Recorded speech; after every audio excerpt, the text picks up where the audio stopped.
Hello mga kainday! Ayan po ang aking nilutong lunch kanina. Yan ang ating recipe. Nagisa lang ako dyan ng bawang sibuyas and then luya. Pinalabas lang natin ang kanyang aroma. And then after na maging brown siya, nilagay ko ang aking minarinate na chicken. Yan guys, alam niyo na kung anong aking recipe for today. Ganun pa rin. Chicken adobo with egg. Yan. Kaya pwede na tayo magkaroon ng pakpak. Charot. Yan guys, pinapalambutan ko na siya dyan. Ang mga kainday nyo kasi, hindi masyadong pwedeng kumain ng baboy at mainit. Kailangan natin alagaan ng ating health. Charis! Ayan guys, mga kainday.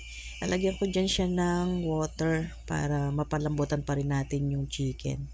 Para malalaman natin na lutong-luto na siya. Diba? Yan. Inano lang natin, medyo hinalo lang natin ng konti at may nakita ang kainday nyo. Ano kaya yun? Charot. Ayan, lalagyan natin na siya dyan ng sabaw. Ayan, para mas lumambot siya. Para lambutin pa rin natin yan. At syempre, patutuin pa rin natin yung nilagay nating water. Hindi naman pwede na ganyang karami ang sabaw, diba? Kasi adobo yan, mga kainday. Ayan, pakukulan na natin siya dyan.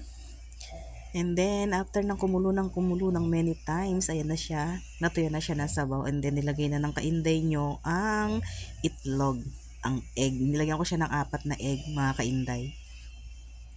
Para egg pa lang, sulit na, di ba? Charis. Yan ang ating lunch kanina. Nag-adobo lang ako ng chicken. Nilagyan ko siya ng egg. It's so yummy. Ayan. Di ba? Sarap. At syempre, ayan, patutuyan pa rin natin yan ng sabaw. Hindi naman pwedeng maraming sabaw. And then, after that, tikman na natin kung okay na siya. Ayan na itsura ng kainday nyo. Ayan na mga kainday ang ating ulam. Bye-bye!